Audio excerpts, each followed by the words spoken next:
Okay.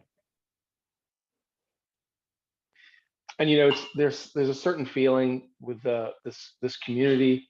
It feels like going to see your favorite indie band, and everybody has already read the book and they've watched the videos, and there's a beautiful, you it's a personal thing to tune into your book, and then you see other people who've also found some clarity, and it's really joyous and wonderful. Good. So my question is, uh, for quite a while, I've been pretty clear about that open simplicity, non-thought, open state. And then my struggle comes with, it'll come. And when it comes, it dawns in this beautiful openness. Several days will go by walking outside. It's like problems come and go. You can even actually track a thought arising in awareness, and then it goes off. And it's like, wow, it's like magic. Like, how does that happen? Um, but then of course that period will end, and so then go, okay, oh, here's the day, here it is, okay, the heaviness arises.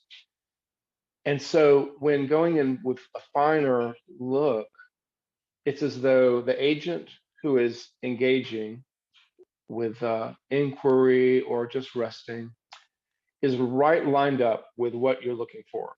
And we've all heard that, you're what you're looking for is what you're looking with. But there's this sense of, it gets in so right along with you. It's right there. And it's almost like putting two magnets together. It's the same thing. So when it comes in close, it's like, it won't, it'll, but when you then relax, and see, this kind of was an answer today. I had to walk my dog after your first meditation. And then all the pressure that you feel here in this area completely opens out to the senses. And that focus, once it's released, it kind of and then you don't even look. You don't even have to look. It's just flowing. Mhm. But it still gets in that thing where that frustration of looking and working with this, the seeker is so strong. He knows so much. Is all this bull crap in his head, knowing all these methods. But to take that, knowing each side of it, and yet it still comes up and plays this blocking tackle game. Any suggestion with, it's like having known it and then it goes away. It's like a dream fading, the recognition. Mhm. So any suggestion? Sure. Yeah. The mechanism, I think you're very, very clear, and I think you'll at least sense into what I'm saying with this. The mechanism that allows that to keep happening is is actually the sense of awareness of experience itself. It feels like it feels like awareness of, even as a sort of field of awareness, an open field of awareness, is what's required for experience to be experienced within awareness, meaning the sense experiences. It seems like that. It just feels that way. What it's doing though, and this is like behind the scenes, is it's looking for a view to form. That's how it functions. That the sense of awareness or the sense of perception apart from that which is perceived, very subtle stuff. But it's like looking for a view, and the most primary aspect of a view it can make is to kind of say yes or no to it, push or pull on it. Very subtle stuff. But when you're as clear as you are, when you've done this much work and you're this present, you feel that little subtle shift as going from, meing to being, or going from true spontaneous uncaused presence where there's literally nothing to do, and yet you feel completely clear and alert and engaged in the process of whatever this is, and then to this place of contraction and looking through a view and feeling the magnets and all that. So it's totally fine, of course. The signature of this, the feel of this, is basically resistance, is what I would call it. And when you describe the magnets, that's kind of resistance. It's the view itself. It's the identity taking itself to be the view, the most fundamental view, not an opinion, but a view. Yeah. When identity takes itself to be that view, it has to either push or pull. It's because the identity structure is dying out. It's literally just going away for you. But there's something that still comes. I'll just call it resistance. You could also call it, like, to put it in Buddhist terminology, it would be restlessness, like whatever, the ninth fetter or something has this description of restlessness. But it's that push pull. It's something that's trying to find a position. It's trying to form a view, and there's not much anymore for it to stick to with you at all.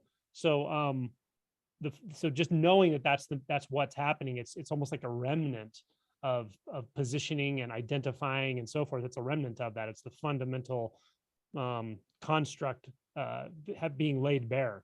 And you could call it trying to make a frame of reference. And sometimes that frame of reference will just be wide open, and sometimes it'll feel tight and closed. What ultimately dissolves that is work directly in the senses. So as I was describing in the latter part of my talk today with the sound sensation, feeling into the sensation clearly and seeing, okay, is there actually perception? Is there awareness apart from sensation when you're directly experiencing the sensation? This isn't conceptual, this is direct. So the sensation is just what it is. It's not in a place. It's not coming or going. It's not arising or departing. Those are all conceptual. Is there something aware of it? Or is it just that? And just keep feeling into that, and then do it in the visual field. Sometimes it helps with the visual field to start in the physical experience of sensation in the body, and then sound, because sound and sensation are much more nebulous. In sound, is there a perception of sound, or is there only sound? The sound hearing, the sound sounding. Is there anything apart from that, even the sliver of perceptive experience, inflection? I don't find it. It's just the sound. Then turn your attention to the visual field. And with the visual field, it's almost as if you're looking at first, like you're looking through it, or you're just dilating your vision out to all the way to the periphery and just taking it in all at once, not discriminating at all, until it almost looks like points of light, or like some people call it visual snow or something like that. But it's almost as if when you don't put any overlay over the visual field, you're not calling it anything, you're not labeling it anything, you're not putting it in space at all. It's not out there, it's not in here. You can start to get that non-dual experience with the visual field as well. And in the same way, is there something that I have to refer to as a perceiver of this for this to be here? And there apparently isn't, because it's just this. It's very direct though. It's nothing that you're going to think about. So that's the kind of work I would do, and just enjoy it. It's an enjoyable work because it's like, shit, that's everything right there. You lean into the visual field. It's like it just deconstructs into whatever this is. It's like indeterminate. It's like vibrating with aliveness or whatever it is. Don't know what it is. Don't need to know what it is. There's no labels here. There's no distance. There's no mental construct of space overlying it anymore. Is that making sense? You're feeling into this? Totally. Yeah, awesome. A lot of that has cooked itself. I mean, that will happen as an avenue, but it feels as though, Angelo, it's a karmic. I mean, this could be the guilty self that comes up and says, "Don't look at my problems," but it feels like it only ripens once every 3 months into such a clarity. So then I said, like, oh, okay, this is my grind, my daily grind, and I work with it. I sit an hour in the morning, an hour at night as a baseline, and then other things. So there's a thing, and that's that's right in line with where I go. Now I'll also do this other thing with inquiry, where I'll like look at an object like my cat, and I say, well, I'm aware of the cat. Who's aware that I'm aware? And that immediately gives a openness to the open space. Then I'll do it on the object as me. Oh, I'm aware of me. Who's aware that I'm aware of me? And it's almost like it's stuck. It won't go further than that. So it's probably the same thing what you said about the front end of. You're sort of reifying awareness by doing this. It's almost like it leads to an expansiveness almost. What I'm talking about is more like, you could almost say that the expansion of infinite awareness is like a supernova or a star exploding into impossible distances, but then it collapses back down into a black hole where it's all really there, but it's literally right there. It's right in front of your face. It's just that. It's just that. but it has all of that reality in there as it, but there's no distance anymore.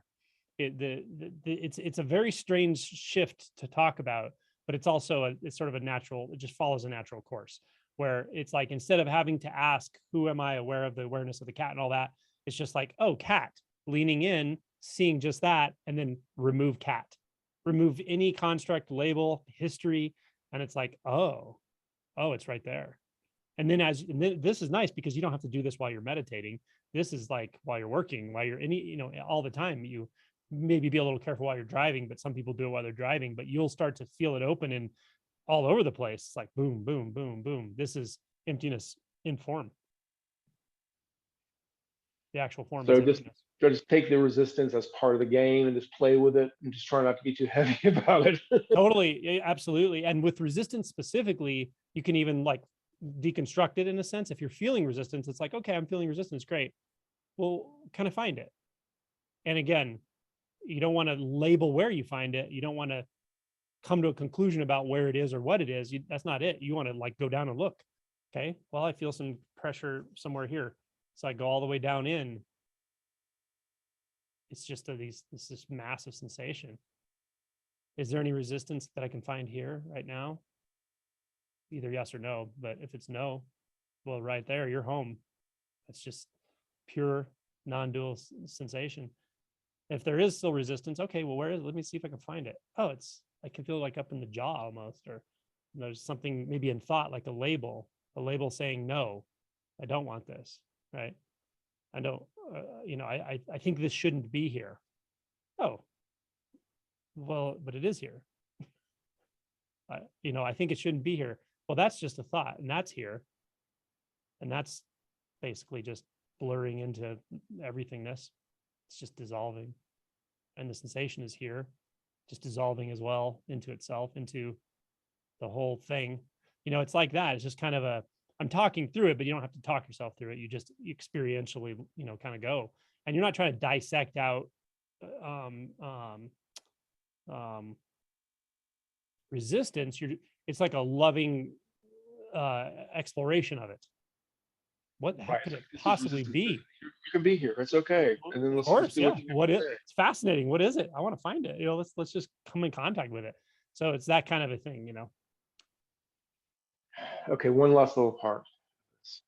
So in a different angle, sometimes I'll do is where you kind of jump in and the flow is happening, where it's like, if you're too solid, it's just a battlefield and you're fighting everything.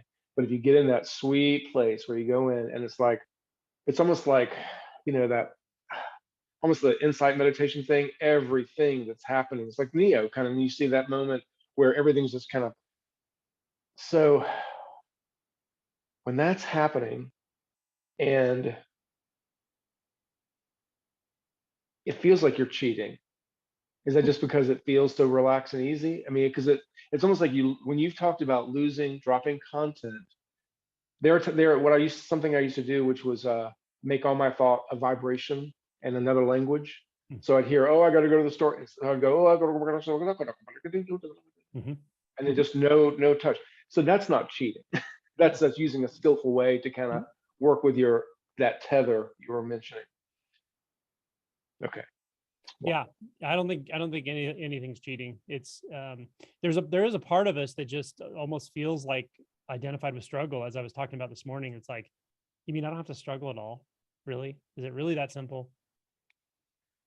Struggle is its own reward. Yeah, right. Yeah. I mean, if you're engaged in truth, if you're engaged in seeing more clearly, willing to let go, willing to investigate all experience, you're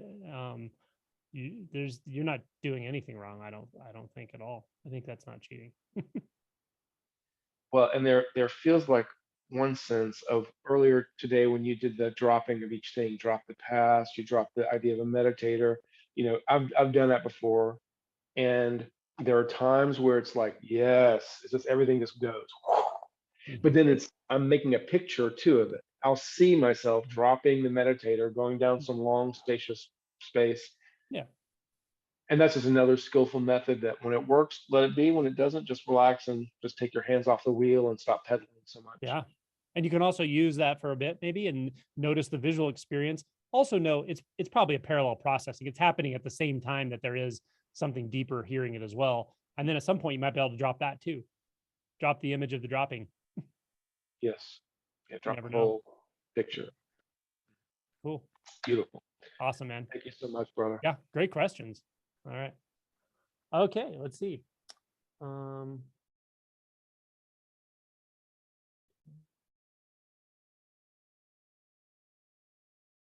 Katie E, and then if I skip anyone, just chime in after or something. Sorry, there's a lot of messages that are personal messages to me and then public messages, so try not to miss anything. Hey, Hi. did everybody that wanted to ask a question yesterday get their question asked? I want to make sure everybody. I don't think you even asked one yesterday, did you? No, I didn't. I just want to make sure I'm not jumping ahead of somebody that You're okay. didn't We'll get I think we'll didn't get get theirs asked yesterday. yeah, I think we're okay. Seemed like there were more people, but anyway, I gave him a chance. So, thank you so much for these retreats, the last one and this one, and everything that you brought to us. It's just such a blessing, and it just shows there's something working here that's beyond what can be conceived and what can be. It's just, unconditional love is the best words to describe it. At the last retreat, you pointed out to me who I am and that's what I call it. It's like, what's always been there. Gangaji pointed the same thing out to me about a year ago. And there's a clear knowing of that. Now, has there been a huge identity shift? That doesn't seem to be present. But then there's been, I've been working with this stuff for decades. So that doesn't work for me to say huge identity shift. What does work for me is I realized since the last retreat, there's been a state of peace that hadn't been there before. And the holidays typically are a pretty tough time. And that burden wasn't there. It just wasn't there. It's like I was looking for it, it wasn't there. And I'm not even really sure what my question is, except that sometimes when I read and hear these states of awakening and all these things, it just gets jumbled up in here. And I do what you advise us to do. I just try to come back to it right here, right now. Because when I start, sometimes when the mind starts going off on, well, this is what it looks like and blah, blah, blah. And that's why it's so hard to describe it. And I understand that. And I guess maybe what I'm looking for is just kind of some confirmation to just kind of keep doing what I'm doing, and my awakening or whatever is going to look like this one here. Awakening is going to be as different for here as it is for, everybody here looks a little different. So the awakening is going to look a little different. And, you do an incredible job of trying to help us find the similarities, because there are incredible similarities, but mine's not going to look just like yours or anybody else's. So I just have to keep coming back to, there's peace here. And that's what I really want is the peace that passes understanding. That's what I'm looking for. When I start saying I'm trying to find the stages of awakening that Angela has had, that doesn't work. That doesn't work. So that's just kind of, that's what's coming up. Yeah, you don't need any of that stuff. It seems very clear to me when you talk about this that there's an experience that's so close that you almost can't call it an experience. It's just very obvious, and it's primary to anything you can think about it. Yeah. Yeah, it's obvious. Yeah, I mean, it's just simple. It's very, very simple. Always here. That's right. It's never left, and what knows it's always here. That's right. Doesn't matter what the thoughts say or don't say. Doesn't matter if the mind's quiet or loud. That's right. It doesn't matter if there are stages, and it doesn't matter if there's That's right. blah, blah, blah. That's right. That's just more, Uh-huh. Let's chat. and I just keep touching All that, back. all that matters is what's in direct experience. That's- If this direct experience sort of changes its quality or deepens in some way, or it leads to a different sort of insight, you'll know it in the same way. It'll be that obvious. So you don't need to worry about like overthinking anything. Now, the other thing, I think I said in the book somewhere, I know I said in the book somewhere, but it's important to reiterate sometimes, and that is anything, like if you listen to something I say, a video, or read something I wrote, it's really only for the moment. If it has an effect in that moment, great. If not, don't worry about it. Don't hold on to it like, oh, I gotta get there, or that's a litmus test for how I should be experiencing right now. The only litmus test for what you should be experiencing right now is what's the most true and obvious to you. And you told me what it was, and you have a lot of confidence in it, and it's just that obvious. That's what matters. Yeah, I think you had some kind of awakening somewhere along the line. It doesn't really matter, but that's what you sound like. That's what you feel like to me. So the key isn't, again, an event, an awakening, how big or small it is, whether it's how it's described. None of that matters. The insight is what matters. The clarity of that self-validating, self-obvious, so real that it just can't be denied. That's really what matters. And that, through that lens, let's say that portal, that's where everything will clarify more and more over time. It just does. It doesn't, and it's so weird because it seems like, how could this get more clear? And somehow it even does in strange ways. But everything you need to know is right there. Everything you need to experience is right there. And you know that first lesson that you learn, that's beyond a knowledge lesson, that is trust yourself, trust your instinct. Now you know what I mean by instinct very clearly. Yeah. Mhm. That's it. Forget the rest of the world. Don't worry about what anyone else says about this, because it doesn't matter. It doesn't matter what they're talking about. You'll know when people are talking about who have the experience, and you'll know when maybe they didn't and they're conceptual about it.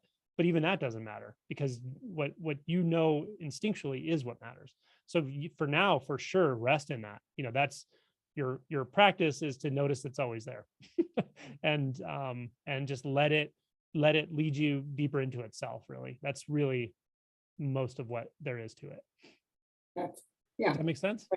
that makes sense. And the descriptions of things that don't make sense here, just let it go. Don't worry Just- about it. A lot of times it's very subtle stuff, and other times I'm just trying to come from different angles because different people hear things differently and stuff. Right.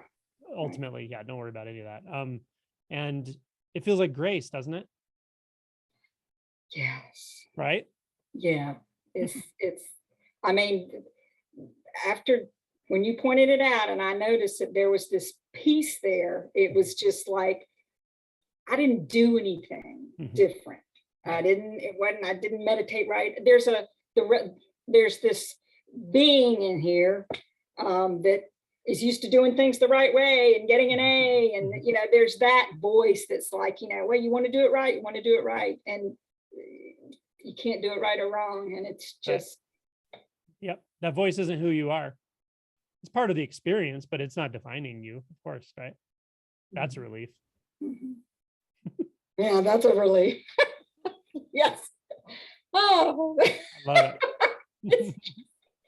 oh, it's just like this little play that just goes on, and it's just entertainment. Yeah. It's just kind of entertainment. Yeah, and what you learn is, like, you learn to attune to the subtle, right? Because this that we're talking about can be a subtle voice at times, a subtle knowing, and other times it's not so subtle, but it's always there. And that's the key. That you are the portal. You have the access at all times, and there are conditions at work that determine how things play out or whatever, but we already know that. That's how life is. And yet this doesn't come, doesn't go. It's just right here. It's undeniable. Isn't that great? It's great. And now you confirmed it, Gangajee's confirmed it, and Yeah. I've always known it. So I can just, it is effortless. And it's Yeah. Yeah, Gangajee's great, isn't she? oh, she's the She's the yeah, best. she's a good one. Yeah. All right. Well, nice talking to you. You all are such blessings. It's just such a blessing. You're a blessing. Thank you. Oh, such a good blessing. I Thank you. I love talking to you. I love it. Thank you. Thank you. All right. Okay, we got that was Katie. Brill. Okay, I answered that over Messenger. Thanks for sharing. Rick, we did. Lauren? Oh, Lauren, yeah. I think that's next.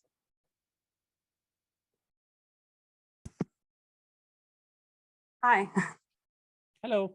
thank you for doing this. Oh, you're welcome. Actually, my question was kind of similar to Rick's, with feelings of the resistance, and Rick described it as the magnets. And my kind of thought about it was like a Chinese finger trap, Mhm. trying to, and then it just kind of like at the moments of releasing where I'm like riding the wave and things are good. And I have these moments like just the mundane things are just so just good. Like making 1 to 10 bleach at work. It's the stupidest thing, but it's so enjoyable for me. Mhm. Things like that.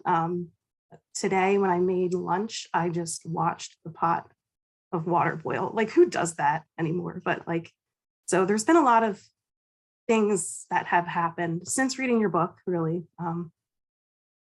So I guess I don't really know what my question is anymore, but I do have another sort of thing I was wondering about, as far as you mentioned energy signatures, and that kind of resonated with me. I've not really heard you speak much about it before, but like, I think I've always been kind of sensitive, and I like to spend a lot of time in nature and things like that. So I've noticed like my whole life, just patterns and beautiful things in nature that like, shells and different things like that. And so noticing now those patterns with like just, bigger picture things, human movements and interactions. And I don't know, can you speak more about that?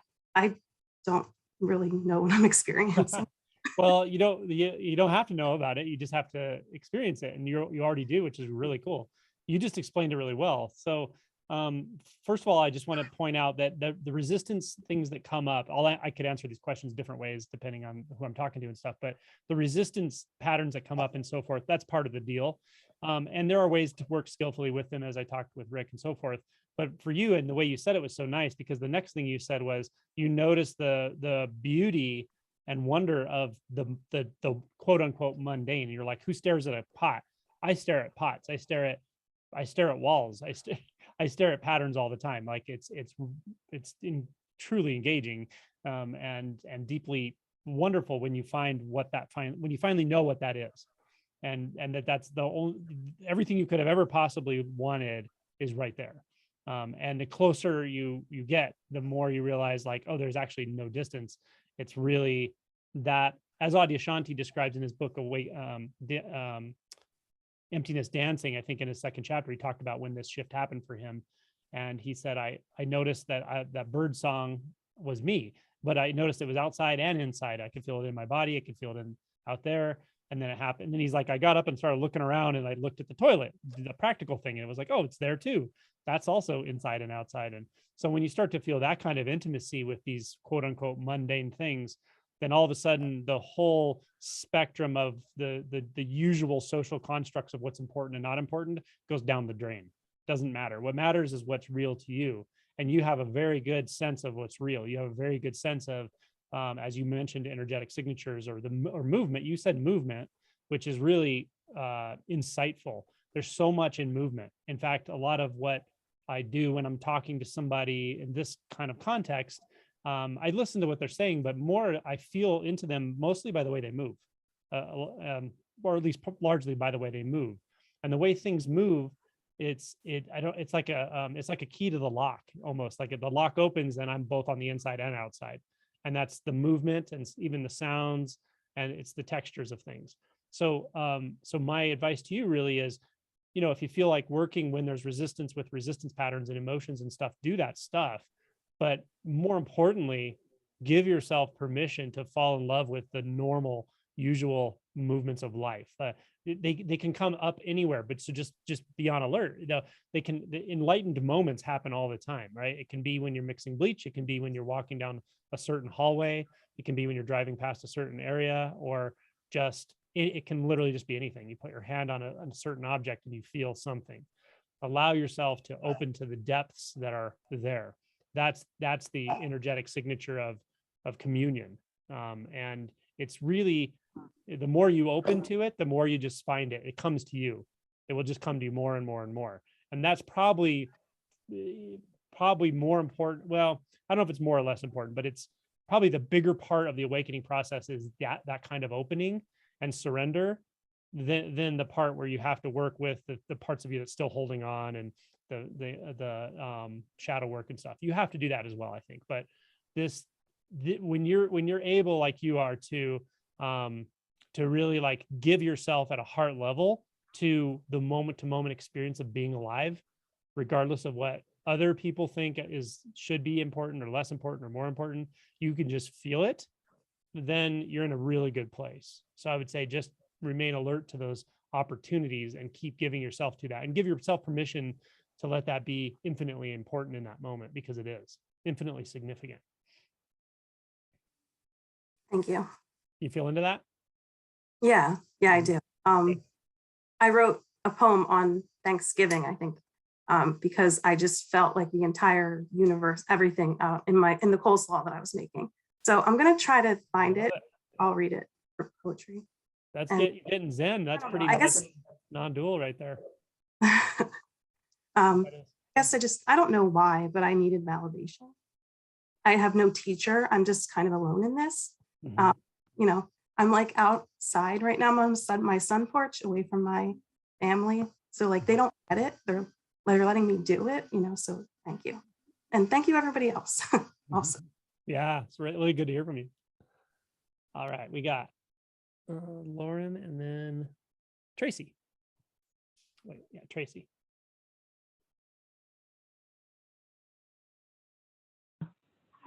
Hello. Hi. So my question, hi. So my question is, I think I heard you say something twice, but I'm not sure I heard you correctly.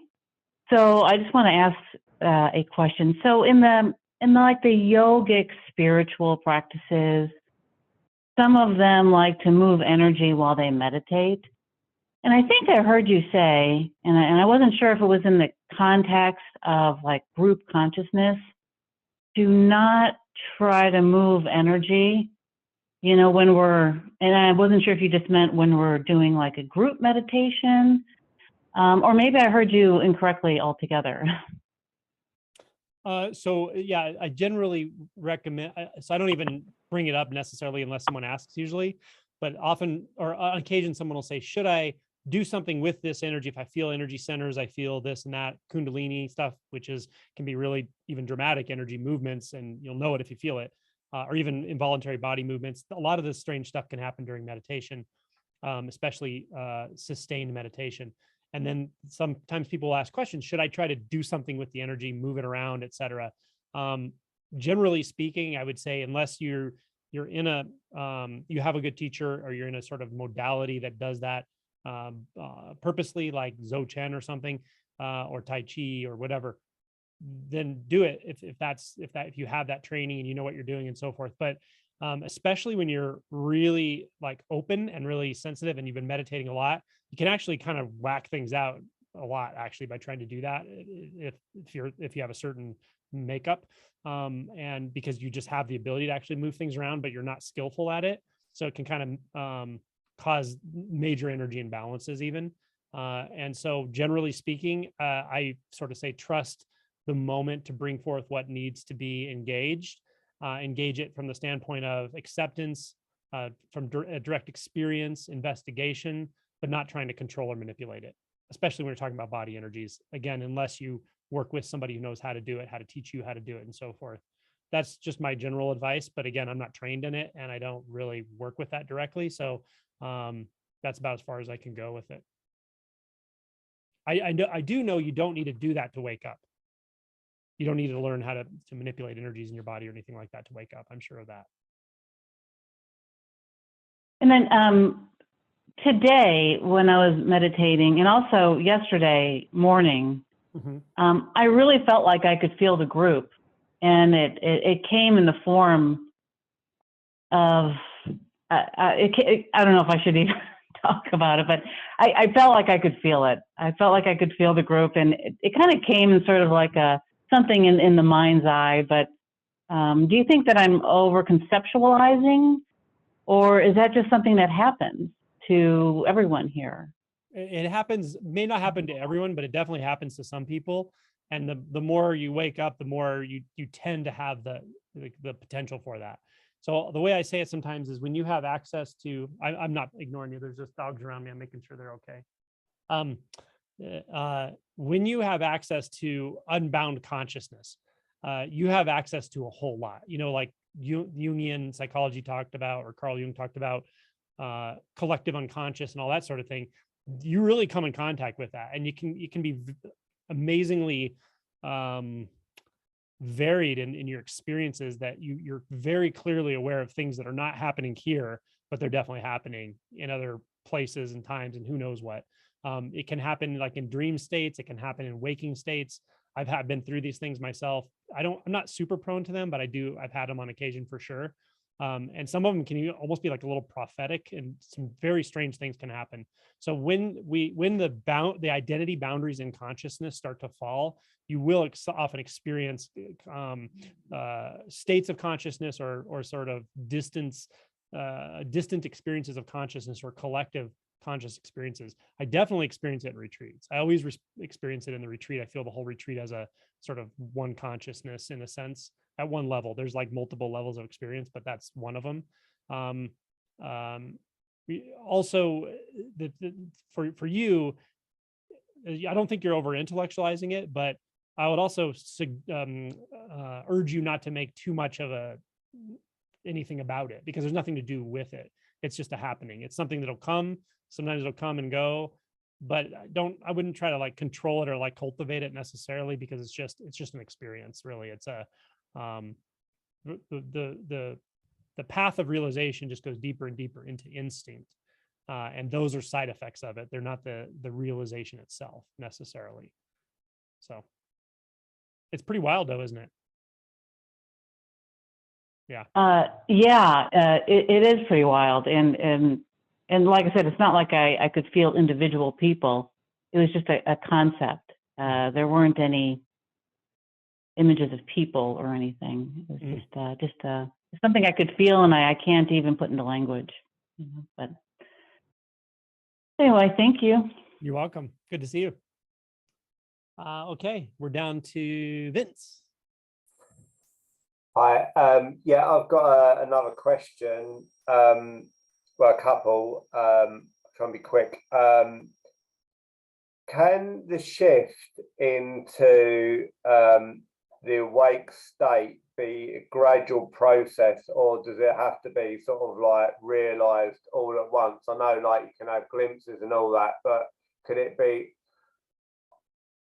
like a sort of gradual progression for some people, and other people it's just a snap, or does it have to be like completely all realized at once?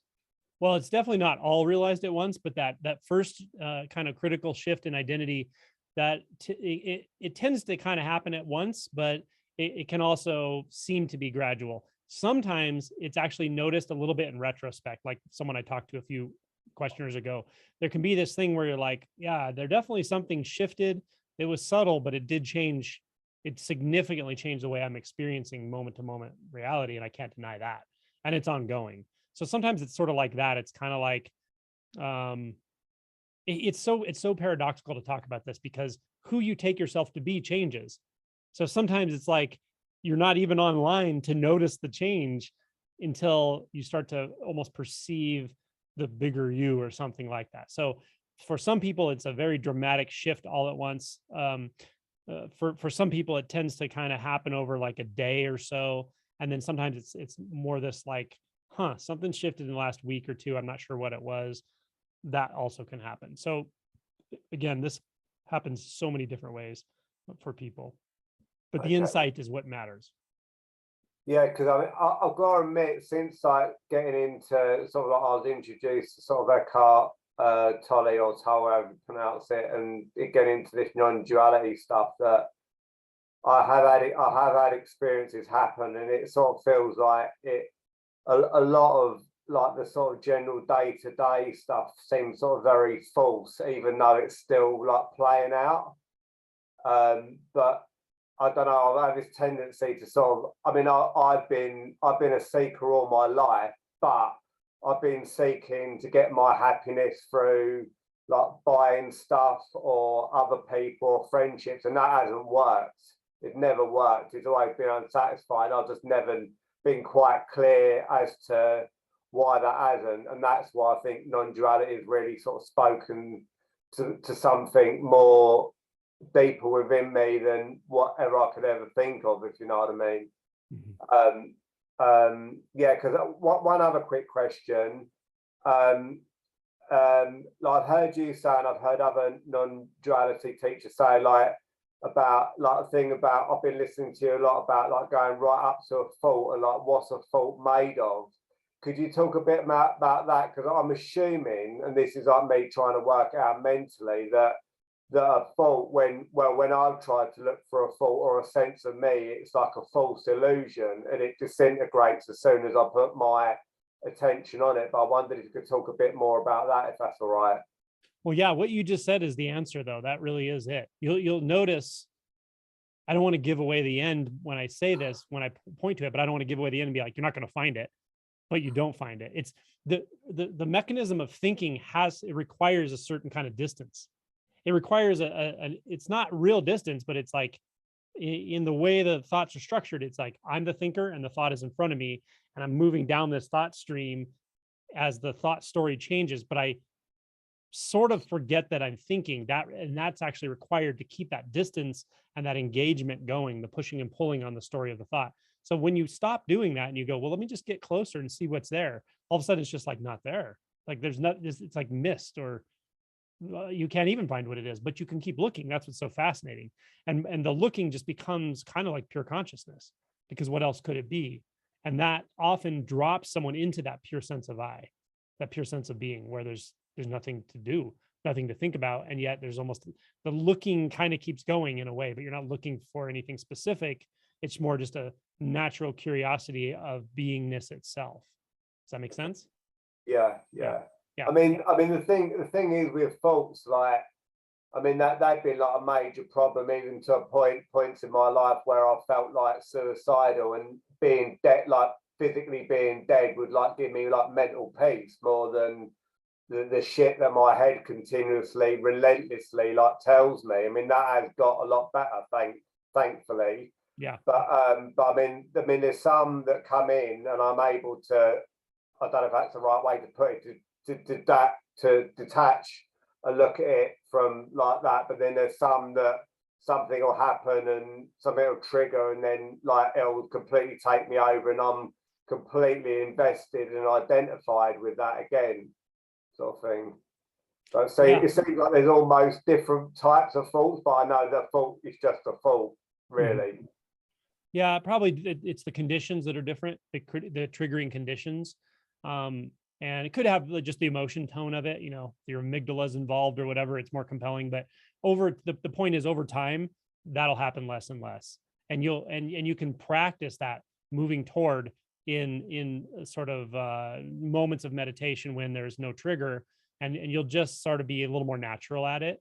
And then in times when there is more triggering experience or whatever, triggering conditions, it might be a lot easier. And at some point, sometimes it just drops and you're like, oh, nothing really does that anymore. Nothing gets me identified in that way anymore. But yeah, it takes some practice to unload those reactions, I guess, to unload the habituated reactions in the mind. Yeah. Okay. All right. Thank you very much. Yeah. Thank you. Okay. We are being recorded. Yes. Carmela.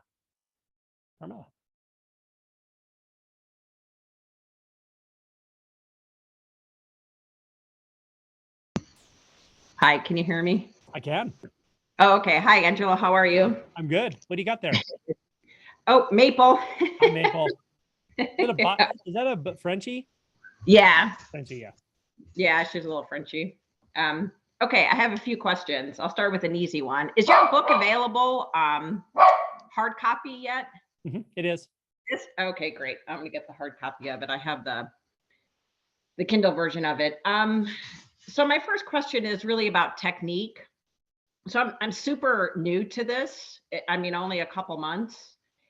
And I find that when I do inquiry, when I ask the question, who am I? I'm not really searching for an answer, because I know there really is no answer. So I just, the words just end up being sort of like a mantra, Mhm. and it does put me in a meditative state. So so that works. Yeah, that's okay. That's okay.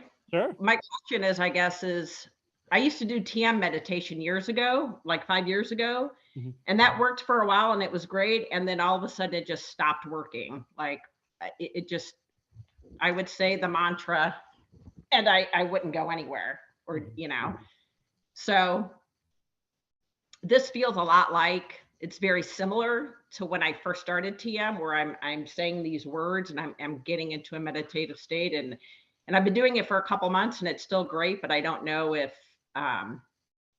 there's anything else to do. Like there's no arc or valley with it. It's just sort of the same every Mhm. single time, which is great. I mean, there's no problem with it. I enjoy it and I like it.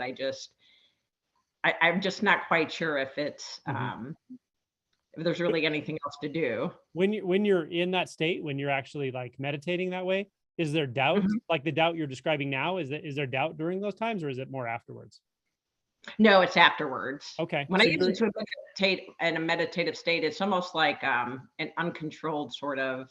Uh-huh. It's almost like when you nod off to sleep when you don't want to go to sleep, and in Uh-huh. that second you sleep, and then you're not. It's like there. Somewhere in between. Yeah. You feel alert? No, I don't think so. Okay. I mean, I have like these weird visuals and dreams. They feel like dreams, and then when I come out of the meditative state, I don't remember what they are. Yeah. Sometimes I'll feel the emotion of them. Uh-huh. Sometimes they're negative, sometimes they're positive, but I don't Okay. remember it. Yeah. I guess what it was that I just. Yeah, I mean, it sounds fine to me. It's a good meditation for sure. The Mhm. thing about self-inquiry is like you have to have a natural, genuine curiosity about it. Like if it doesn't trigger a genuine curiosity, then like digging hardcore at it, it's not going to happen. But it can definitely lead to a meditative state, and that's fine. It's totally fine. Yeah. So when you say, like a hardcore curiosity, that suggests to me that I should be thinking more about it, Well, even though I'm not supposed to be thinking, or you know what I mean? okay. I can show you why you could be curious about this if you wanted to be, because Yeah. so here's the thing. You ask like, who am I? But then you said immediately you say, I don't really, I'm not that engaged in it because I know I'm not going to find anything. Mm-hmm. Okay. So you're not, why do you know you're not going to find anything? I mean, how'd you come to that? Well, I just don't think the answer is going to be very clear. As I'm thinking about who am I, I kind of, I go to like, I don't know. It's weird. I go in between. I like go into my skull, in between my brain and my skull, and I just don't get past that. I guess I just. So does it seem odd that you're not going to find anything, and yet here you are right now? Like you're definitely there, aren't you? I'm there. Are you? No, you're there. Oh, am I here? Yes, I am. You feel a sense of being, yes? Yes, I do. Yeah. And it's not contingent upon thoughts, right? No. But so what is it? Well, I don't know. I know, right? Isn't that curious? Yeah. Right. Yeah, it is. Yeah. And so that's where the curiosity comes from. That right there is noticing, oh, well, the thoughts about me have nothing to do with me whatsoever, because they can come and go, and whatever I am is still here. So what the heck am I? And then attention can turn back into that and just sort of stay there, like alert. It doesn't have to have an answer. And if a few things can happen, one is the mind can completely. This is like how Papaji teaches, just stop, don't make another thought. once you look back in that way, once you feel back into what it feels like to be you, Mhm. stop. What is that? Well, if I stop, then I'm not thinking about it. Correct. Right. So what exactly? So what is it then? Without thinking about it. Well, isn't that the same as not thinking about it? Sorry. No, you're doing fine. It's like the stuff's slippery. So Mhm. when I'm asking you what is it, I don't mean I want you to spit out an answer to me. I'm just saying, Oh, wow, what the heck is that? Like it's right. still, I'm still curious about it. Like I go, Mhm. wow, what is that? It's a fascinating question. Mhm. What is it that's been animating that body mind its entire life? What is it that's believed sometimes and not believed other times? The thoughts. It comes sometimes it's engaged in thoughts, sometimes it's not engaged. Like, what the heck is that? Mhm. That's the natural curiosity of who am I? Mhm. And with Ramana, what he said was you go to the root of it, and that's where you stop.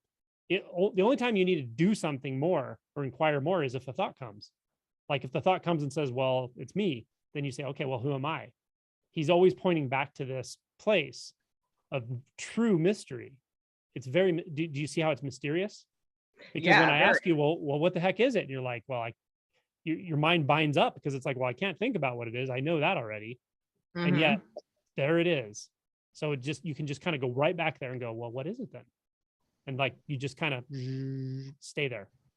Mhm. It may or may not work for you based on how interesting it is in the moment, but sometimes Mhm. just by really digging in that way, it becomes more interesting. I think Mhm. Muji one time described it as like you're eating a piece of fruit and at first it doesn't taste good. And the more you chew on it, the more you eat it, it's like gets sweeter and sweeter and sweeter. That's kind of how self-inquiry is. And so Mhm. you can rest there, but it's less of a relaxed meditative state. Come here. It's less of a relaxed meditative state and more of Mhm. a very alert, curious fascination requiring no thoughts. Come here, honey. All right. So that's something to work with if you want to, something you can try. Mhm. Okay. And my other question is, it has to do with emotion. So I've noticed the last couple of months that I've been doing this, I've been very different at my job, a job that I've done for, 35, 40 years and have loved it. And I find myself very snarky. And normally I'm a really patient person. I deal with people who are inebriated all the time. And so it takes a certain patience. And I don't know what's going on, but I am snarky and angry, and I don't really understand why. Like it's just it makes no sense to me. And so I'm wondering if either there's just a shift that it's just so subtle I don't recognize it as a shift, or if this is something, if there's something else I can do with that. Like, is there other types of meditation or other types of thoughts or other types of work when this happens? Yeah, So I that's my think, question. Do you? sure. Yeah, I mean, I can relate to that. I think that what often happens, and I've heard that several times, I've heard that many times. What Mhm. often happens is when we start to dig into our identity, we start to make some sort of commitment to authenticity and so forth. Often a sort of layer of a sort of neutralizing identity structure that sort of neutralizes discord with other people or whatever. You could almost call it a little bit of people pleasing or something, but it's a Mhm. little inauthentic, but it's just a barrier layer. It kind of strips away. And then Mhm. underneath, you might find that underneath it, there's a little more directness, and that directness, that part of ourself maybe hasn't learned to engage whatever emotional challenges we're coming in contact with in a fully authentic way. So instead, we were using a barrier layer. When that goes away, Mhm. it's like now we have to, in a sense, relearn to engage directly in the emotion field. And Mhm. so it's okay. It's just a layer of inauthenticity sometimes just disappears. And then the authentic part of us isn't the part isn't the kind of authentic we always thought we were, right? So I've said before, like if you have a very negative self-image or something, that can be destructive, but also having a self-image of like, I'm always a good person can also be very distorting, because there are parts of all of us that are, they can become angry or become defensive or whatever it is, Mhm. right? So when you just recognize, oh, that's what's there, then at least you're engaging it in a truthful way, and you can go, okay, well, what emotions might be underneath this? Is there some resentment? Is there, does it relate to other relationships I've had in my life or something earlier in my life that I'm responding this way? Or it can give you an opportunity to understand that person that you're reacting to in a deeper way, with more love, with more, like, okay, well, what is it that got them to where they are? Sure, they're Mhm. right now being annoying and drunk or whatever it is, but what may have led up to that? What kind of history does this person have? What is their emotional state that makes them have to numb themselves with alcohol or whatever? I'm just coming up with Yeah. scenarios, but so it can spur you to like look in both directions, in here and out there, in a deeper way, and try to understand things a little more clearly, as far as in the emotion spectrum. So Mhm. yeah, this does happen. These barriers of identity just start falling away or coming off, and sometimes underneath it is raw emotion that we haven't actually noticed about ourselves. It can be anger, sadness, grief. It can be a lot of different things. Right. Frustration. Yeah. Yeah. So it's just it's an opportunity to just know different parts of yourself and inquire, do some emotion work.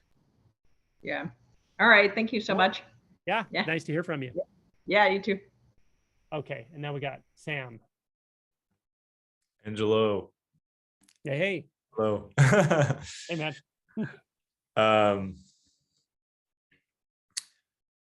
I guess first I want to say, like, this is really satisfying for me emotionally, seeing all the people here and kind of laying themselves bare. I've been in like the ATR group on Facebook for a while, and it's funny because you get like a select sort of people posting on these groups, people who are, I would say like academically intelligent as well, well thought out posts and everything. So it's nice but when it's in real life, you kind of, the body language and the way people talk, it just expresses itself in a way that's unfiltered. For me, it's very attractive, I guess.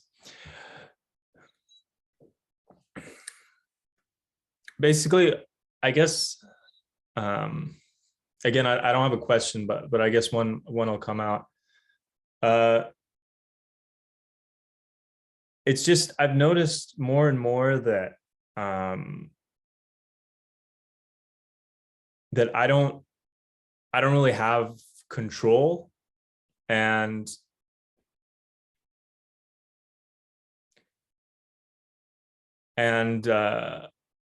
because my whole life, before I started getting into spirituality, I was sort of dissatisfied. I was dissatisfied with how my life was naturally, but so I would try to shift things, turn it around, have certain people in my social circle that would make me feel good, right? I would change my environment internally, self-help books. I've tried to do it, it never worked.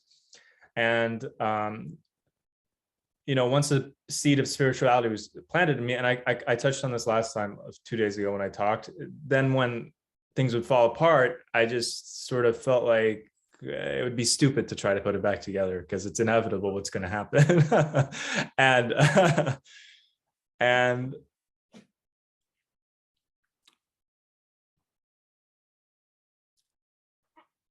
And I guess where I've been heading more is that even, so I try more and more to surrender, but I noticed that I don't even have control over surrendering to life.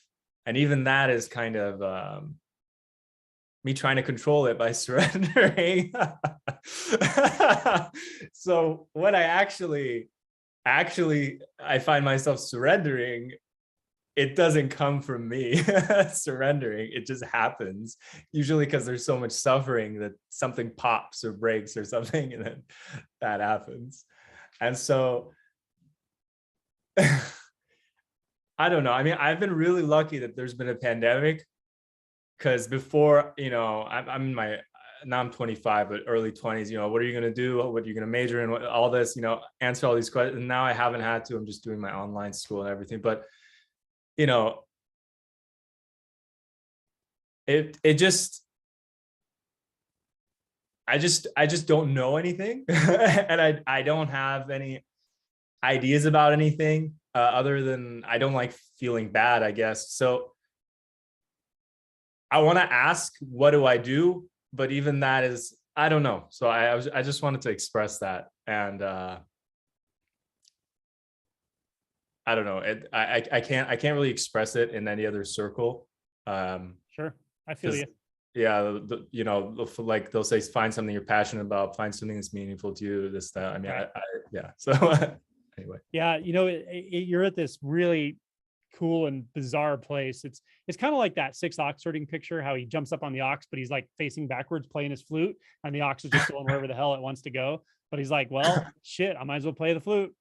Yeah, that's what you do. You know, it's like, you know, you're not surrendering because it's not something you can do. If you try to surrender, you're going to try to do it for yourself. You're being surrendered, right? Life is just starting to move you, and it has a feel to it. It has a feel when like it's like your life starts to get a little more synchronized with some sort of natural flow, but it's not because you're doing it. It's just how it's going. It's because you've voluntarily surrendered enough that something is starting to actually harmonize, like in the natural movements with your movements and all of it. And it can be an awkward time because there's times you'll fight it, there's times you'll love it and go along with it, but it doesn't really matter. It's going to go, and it's a natural process. So the what you can do is just show up, really. I mean, that's really it. It's like, be alert, you know, pay attention, feel what there is to feel, and see what there is to see. And there's an in-between time between when you feel like you can make a lot of choices to make yourself more comfortable in life and get life arranged the way that makes you feel good, and try to avoid the things that make you feel bad. That kind of goes away. And there's like this weird place, this nebulous place in between. But the next part hasn't fully come yet, where it's like you realize truly the enjoyment, the natural enjoyment is actually in the sense world. It's like right now, just this, here. This is more naturally enjoyable. And even the indeterminacy of it, that's naturally enjoyable because it's very real. It's absolutely immediate, not distant. There's no distance, and it's just this flow right now, and it changes all the time. So the only thing that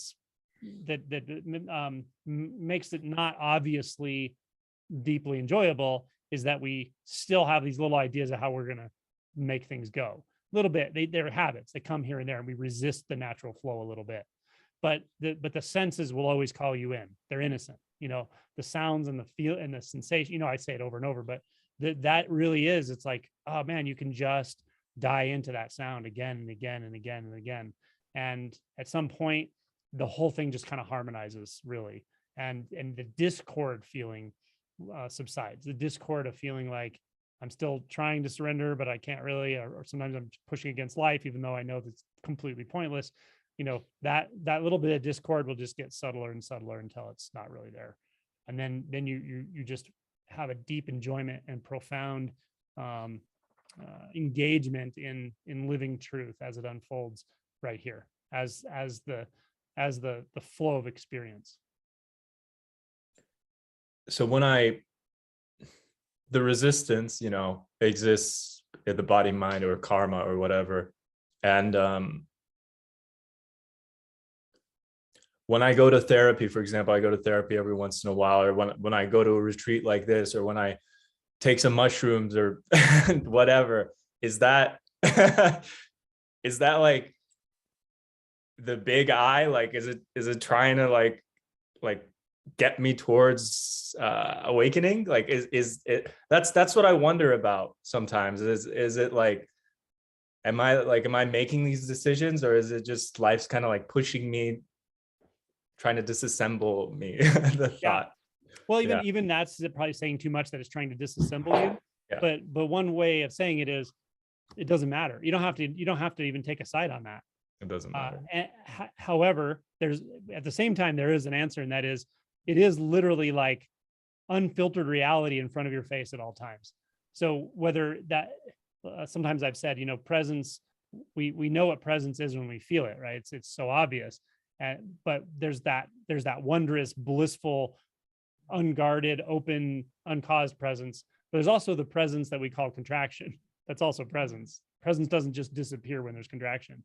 Yeah. So you're experiencing Buddha nature as contraction in that moment, or as a thought, or as a belief, or as a doubt, or as some resistance tone, right? It's all there, perfectly coordinated. It's just so you can just get a little closer, a little more. Adyashanti has these fun questions like, can I let go just a little bit more right now, just a little bit more, or is there something here that's just a little bit more let go already? Can I sense that? Something that's that gentle, that subtle. But the truth of it is, yes, you're always engaging truth, because there's a part of us that's like, oh, should I go to retreat? Should I not? Should I practice more? I'm not practicing enough. Maybe that's the problem. Those are all thoughts. It has nothing to do with any of that stuff. That's just the way the mind inflects things. The mind tries to look at it from this side, then this side, then this side, because it has to take a position, and it's only taking a position in regard to its own perception in the first place, not to actual reality, because there's no position in reference to reality. It's behind you, inside of it's Frank Yang, right? 360 all over. It's everywhere. You can't find it. It's not like it's one place, or it's one position, or one holding. So anytime the mind is taking a position on something, it's taking a position on itself.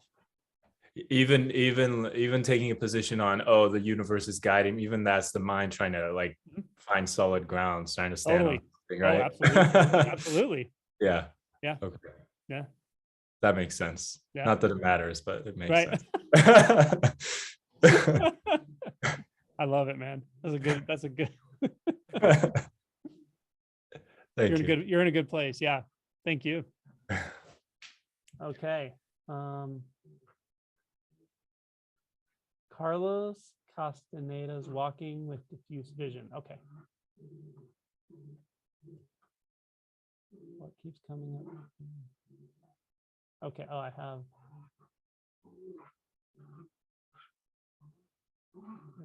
Okay, there's a long thing, but I don't know if I want to read that right now. I want to keep going here. Many people. Tracy, we did her. I think. Already, good. Sorry, just catching up.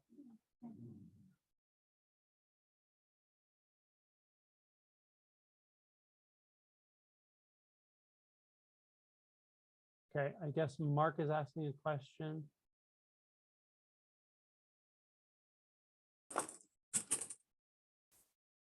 Yeah, this is Mark.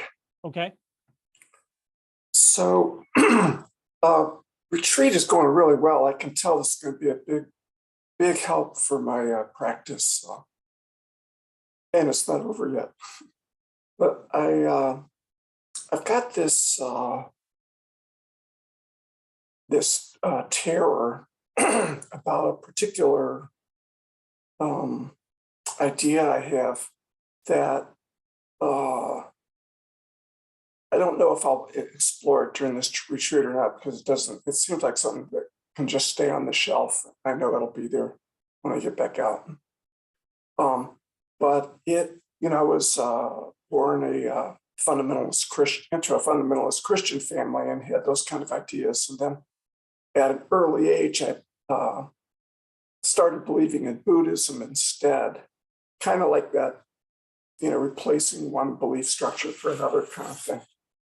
And actually Philip Kapleau was my first teacher I managed to connect with. And he used to say this thing about that we're in this situation kind of like a giant sea turtle that's just swimming around in the ocean, and there's sort of like a loop floating somewhere else on the ocean. And every so often the turtle comes up, and the chances that it would come up and actually its head would go through the loop is about how probable it is for a human being to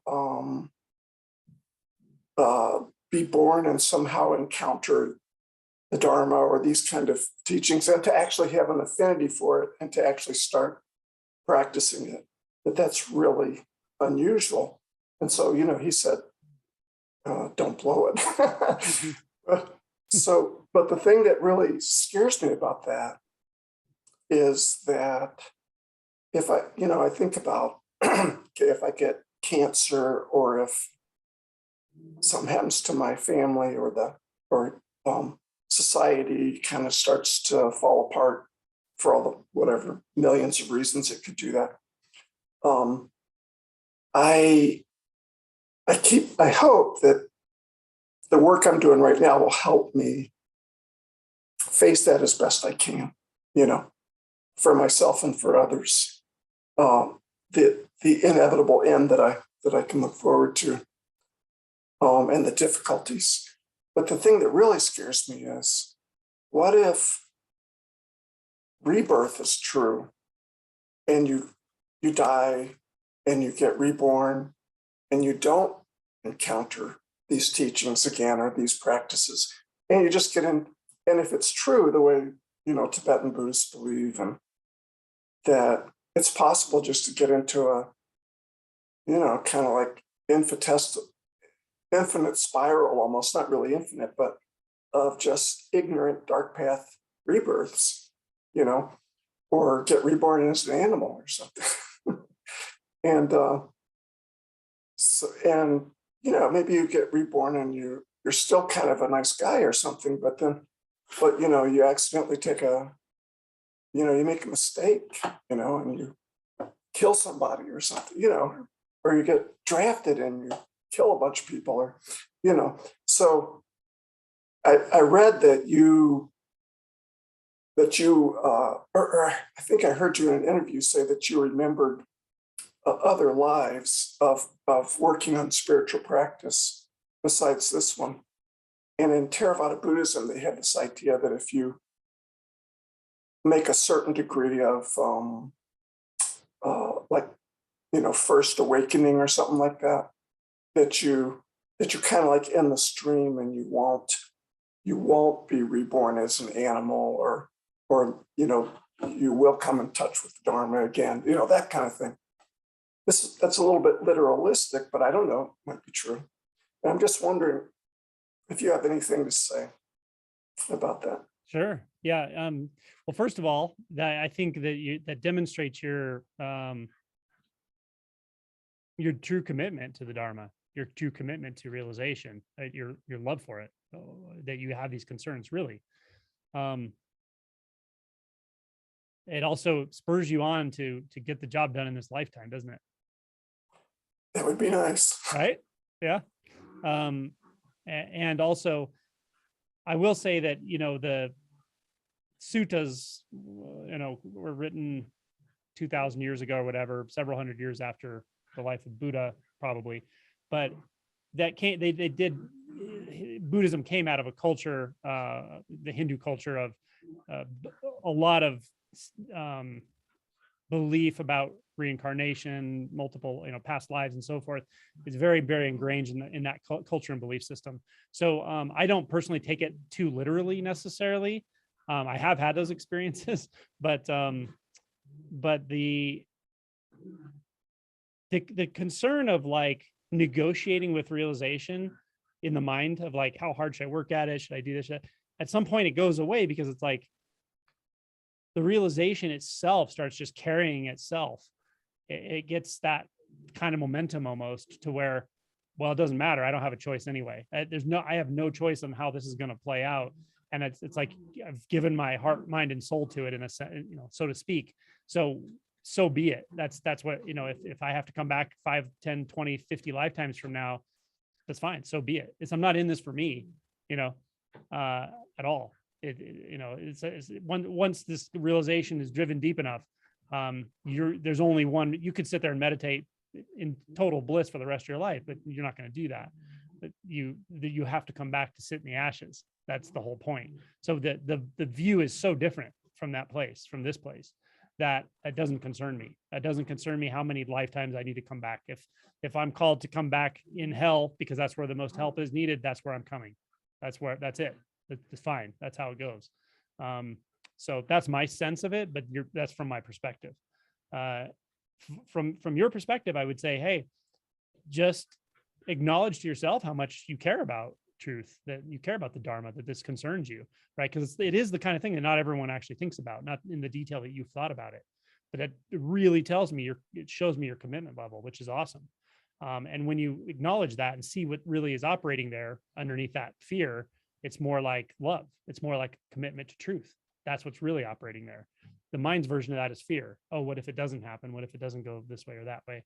But underneath it, you have a true commitment, and that's what's going to carry you deeper into realization, and that's what matters.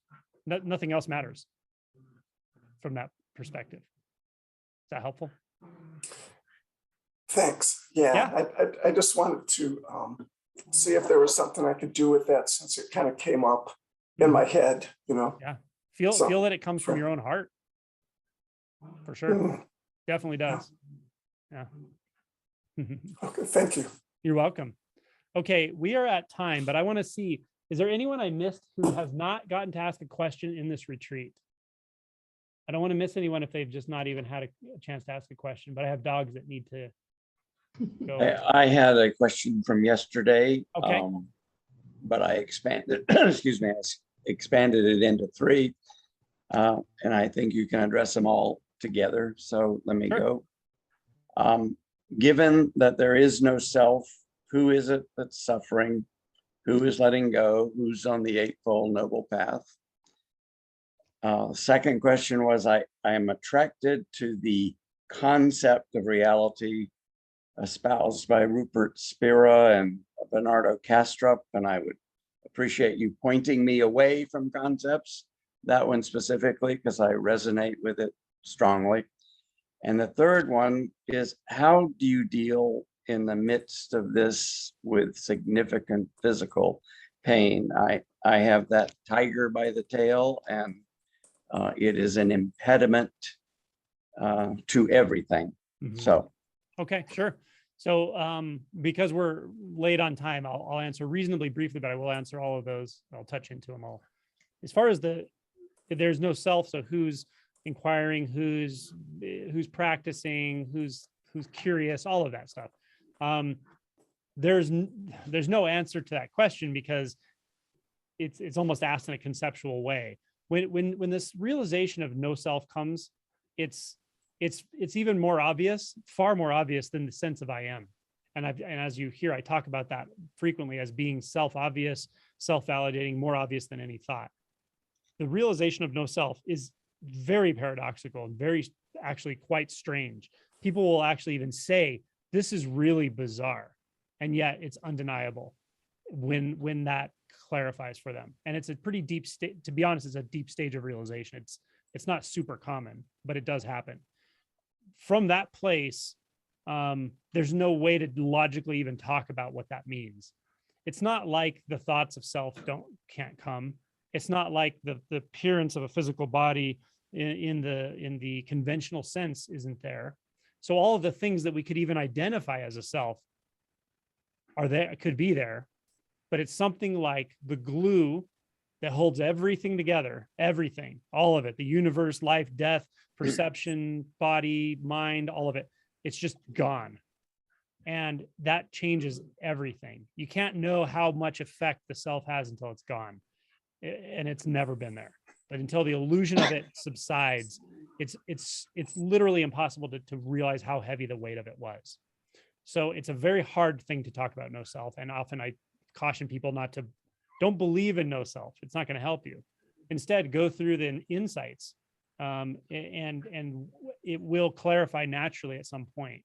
But before that, usually the sense of pure consciousness, pure being, or I am comes, and the sense of clear non-duality, meaning formless experience that literally has no boundaries to it. Those come before the clear realization of no self. You may get a sense of no self, or you may get a convincing knowing that you're never going to find a self, very obviously at some point.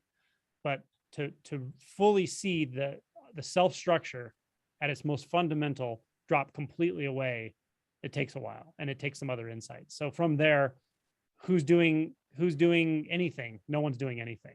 It's just self-inquiry is self-inquiring. Walking is walking, barking is barking, sleeping is sleeping, waking is waking. That's what's happening. It's everything becomes very sort of singular in a sense, but it also contains everything. Because without the self-structure to gauge and make view and have perceptual frames of reference anymore, then all these rules of one object is not every object stop operating. Everything is sort of interpenetrated and that. So that's that. The second one is, I've heard of Bernardo Kastrup. I've heard the name. I think I have some sense of what he talks about, but I've never listened to him. I don't really know. So I have no opinion on him at all, actually. I've heard Rupert Spira. I've seen his pointings. I've seen his teachings. I like a lot of what he does. Some of the things he does, I'm not sure about. Some of the ways he points, I'm not completely sure about what he's up to with that. I would have to actually talk to him to know. When he seems to sort of reify awareness as a sort of absolute somehow. It doesn't feel quite right when he does that, but I don't know. And so I don't really watch him anymore. It's been a while. I don't think it's right or wrong. He's very, very clear at pointing to certain insights, very, very clear. And he's very good at it, actually. But what I would actually say for you, rather than me give you an opinion of a teacher or a teaching, is trust your own instincts. If you feel like you've come to the end of what something can do for you, or you feel like there's something not quite right about it, or there's a fixation that's uncomfortable, trust your instinct. Maybe look elsewhere or put it on the shelf for a while and come back to it or something like that. The issue, and I'll be very brief. The issue with that is I resonate with it fully. It's totally consistent with my mushroom experience, and yet it is a concept, and this is beyond concept. So I know I'm wrong. I know I'm in the wrong place. I would even say, even to say you're in the wrong place might be a little too much of a judgment, but I really like that you can see, you have a perspective that shows you, I like this construct. I like this way of seeing, and yet I can see that it's a way of seeing. It's a paradigm. It's a construct. I totally agree with you. I totally agree with that. And you're right. You're right on the money with that. That's where you look. So then it even cuts off more mind roads. Well, shit, where am I going to look now? Right. If I can't look into some awareness, or, what is it? Where can I go? How can I inquire farther? How can I surrender more? That is very intelligent, in my opinion. Your instinct is good, is what I would tell you. But I don't want to give an argument against a different teacher or anything like that necessarily. As far as pain, it's a tricky one for sure. One thing to know is we're all going to experience some level of pain. Clearly some people more than others, for sure. And sometimes it's debilitating, meaning it affects your ability to work, your ability to do various activities and things you would prefer to do. That does happen. And it is unfortunate in the relative, of course. What to do about it, what to do with it. I can tell you, Scott Killaby does work around this stuff. I can't really endorse it because I haven't seen it specifically, but I know he does work around this. And I did watch a video with him describing how he had a lot of chronic pain for a long time, even in deep realization. And somehow he was able to elucidate this way of inquiring into something he couldn't quite see about it. And it actually shifted it significantly. And what he said on the other side of this was, what I didn't realize is how much the resistance was adding to the pain. The pain is still there, but it's much more manageable. It's okay. When it wasn't okay was when there was so much resistance I couldn't see to it. And this is my instinct about pain as well. I've gone through some pain states myself. I would never say I've had chronic pain or debilitating pain, but I've had painful things, and I've had back pain for years and things like that actually went essentially away. But what I didn't really, in retrospect, I can see very clearly how much resistance I had to it, how much fear was around it. Just even calling it debilitating, not that it doesn't have that effect at times, but it creates an identity around that, or who wants to be debilitated? No one wants to be debilitated. Like, how can you want that? It's not wantable, right? And yet there's still a film of perception. There's still a film of judgment that I'm pasting onto that. And the heaviness of that is one of those things we don't see until we can inquire in a way to get it to fall away. So part of it is learning to actually let your attention move into the experience of it, the direct sensation. And that can be really challenging at times, for sure, with pain, especially. And the more severe the pain, the more challenging it is. But one thing we can do is put our attention in the sensory field with the actual pain, wherever it is, as close as you can get, and just kind of try to see, okay, can I drop away any labels, any more labels, any judgments about it? May or may not be able to do it at any given time, but if you do it gently, if you do it sort of over time, not too aggressively, sometimes you're able to kind of come into a little bit of a different equilibrium with the sensations of pain. And then the inquiry, okay, where's the resistance pattern? Because pain plus resistance is more pain. Pain by itself is pain. It is what it is. I wouldn't wish it on myself, and I wouldn't wish it on anyone else, but it is there, and I can't deny that. Is there added resistance somewhere, maybe that I didn't even add to it? It's a natural experience based on conditioning and consciousness or whatever. Can I find a place where I'm saying no to it more than absolutely necessary right now? You know, that kind of inquiry can be helpful, but it's subtle, and you have to be gentle with it and kind of open-minded, and do it in pieces over time with patience. That's my best for the moment. Thank you. And I wish you luck. Yeah, I wish you luck with it. Yeah, me too. Yeah. Okay. Okay, I think we've gotten to everyone who didn't ask a question during the retreat. Okay. All right. I think we're Angelo, over. I think Jeffrey didn't ask on this retreat. Okay. He's on there. Yeah, I hope Kat. I'll be quick. First of all, thank Go you for so it. much for your great generosity. Sure.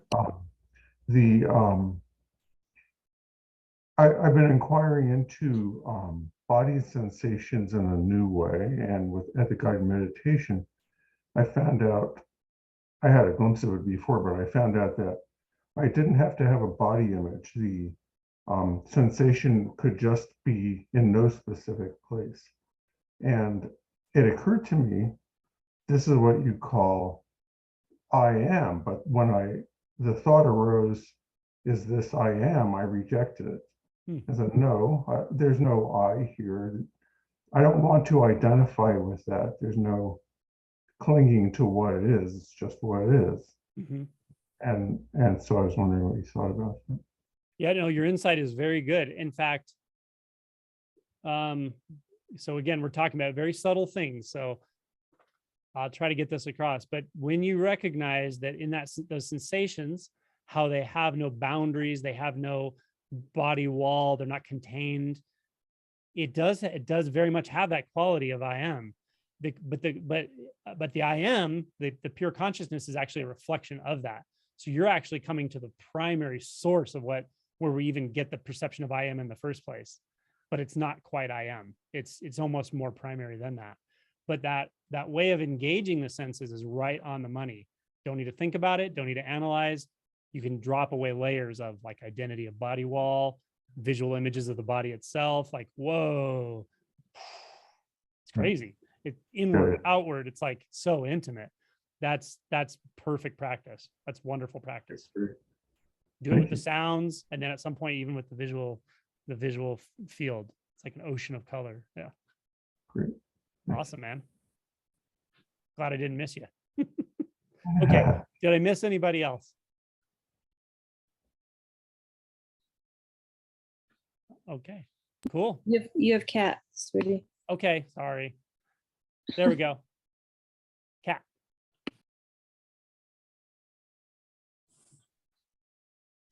Okay, can you hear me?